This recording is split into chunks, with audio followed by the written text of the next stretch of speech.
Assalamualaikum warahmatullahi wabarakatuh. Perkenalkan, nama saya Muhammad Zainal Taufik, NIM 220404502018. Baiklah, dalam kesempatan kali ini saya akan menjelaskan materi mengenai manajemen pelayanan bimbingan dan konseling di sekolah dan madrasah. Baiklah, langsung saja kita pada pembahasan yang pertama, ialah makna manajemen pelayanan bimbingan dan konseling. Sebagai dasar perumusan makna manajemen pelayanan bimbingan dan konseling, terlebih dahulu dikemukakan makna manajemen secara umum. Banyak sekali pengertian manajemen dan satu pengertian tentang manajemen tidak bisa mewakili pengertian lain secara universal. Menurut Tehani Handoko pada tahun 1999, tidak ada definisi manajemen yang telah diterima secara universal. Hal ini berarti pengertian manajemen sangat kontekstual. Mary Parker Follett yang dikutip oleh Tehani Handoko pada tahun 1999 menyatakan bahwa manajemen merupakan seni dalam menyelesaikan pekerjaan melalui orang lain. Pengertian ini mengandung arti bahwa para manajer atau pimpinan seperti kepala sekolah dan madrasah mencapai tujuan-tujuan organisasi sekolah dan madrasah melalui pengaturan orang-orang lain, guru-guru, dan petugas administrasi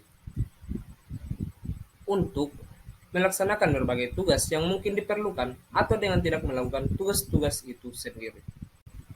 Pembahasan selanjutnya ialah prinsip-prinsip manajemen pelayanan bimbingan dan konseling. Ada beberapa prinsip-prinsip manajemen yang meliputi: 1. Perencanaan atau planning, 2. Pengorganisasian atau organizing, 3. Penyusunan personalia atau staffing, yang keempat pengarahan dan kepemimpinan atau leading, yang terakhir yang kelima pengawasan atau controlling. Yang pertama, perencanaan atau planning. Perencanaan dalam pelayanan bimbingan dan konseling akan sangat menentukan proses dan hasil pelayanan bimbingan dan konseling itu sendiri. Yang kedua, pengorganisasian atau organizing. Pengorganisasian dalam pelayanan bimbingan dan konseling berkenaan dengan bagaimana pelayanan bimbingan dan konseling dikelola dan diorganisasikan. Yang ketiga, penyusunan personalia atau staffing.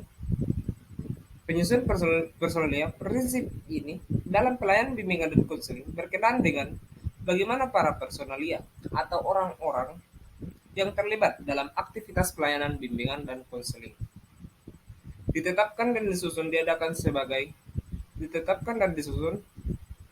dan diadakan pembagian tugas job description sebagaimana telah disebutkan dalam penyusunan program bimbingan dan konseling.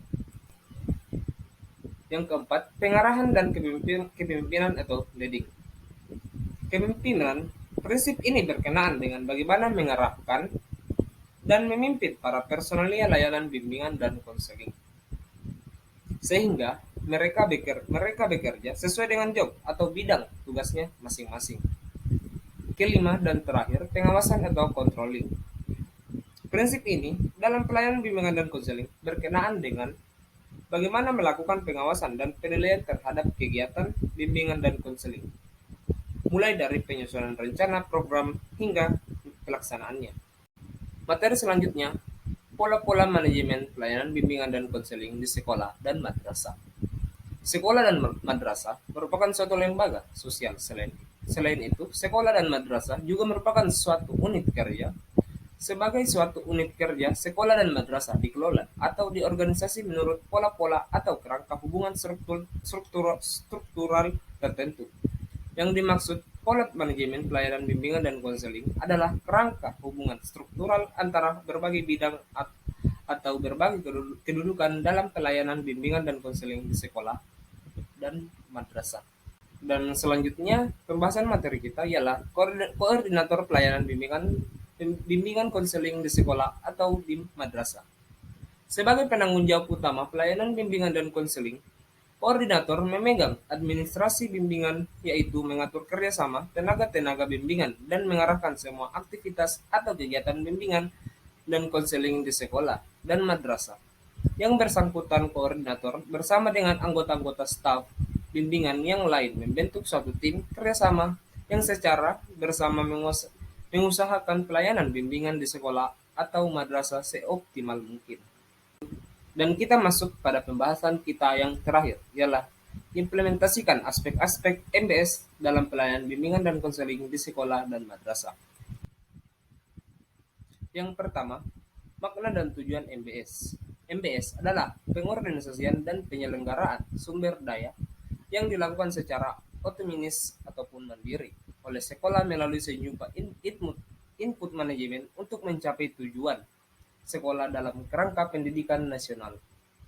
Dengan melibatkan semua kelompok stakeholders dalam pengambilan keputusan yang partisipatif. Menurut Suharsimi Haripunto pada tahun 1999, MBS adalah penataan sistem pendidikan yang memberikan keleluasaan kepada warga sekolah untuk memanfaatkan semua fasilitas dan media yang tersedia untuk menyelenggarakan pendidikan bagi siswa dan mampu mempertanggungjawabkannya secara penuh. Selanjutnya, implementasikan aspek-aspek MBS dalam pelayanan bimbingan dan konseling. Ada beberapa aspek yang menjadi ciri-ciri khas MBS, yaitu yang pertama, melibatkan semua kelompok stakeholders dalam penyusunan program sekolah dan pengambilan keputusan. Yang kedua, pengambilan keputusan secara kolektif. Dan yang ketiga, partisipasi atau kerjasama antara stakeholders dengan penyusunan dan penyelenggaraan program. MBS meniscayakan kerjasama, partisipasi, dan keterbukaan dalam penyelenggaraan program pendidikan dan pembelajaran. Ketiga aspek ini bisa diimplementasikan dalam pelayanan bimbingan dan konseling. Artinya, penyusunan dan penyelenggaraan program pelayanan bimbingan dan konseling di sekolah dan madrasah juga mensyaratkan adanya kerjasama, partisipasi, dan keterbukaan. Baiklah, mungkin itu saja pembahasan saya pada kesempatan kali ini. Saya mengucapkan terima kasih banyak untuk penonton yang telah menyaksikan video saya. Semoga video yang saya buat ini dapat bermanfaat untuk penonton dalam kehidupan sehari-hari yang dapat dimanfaatkan dengan baik. Saya mengucapkan sekali lagi banyak terima kasih dan saya akhiri dengan ucapan wabillahi taufik wal hidayah. Wassalamualaikum warahmatullahi wabarakatuh.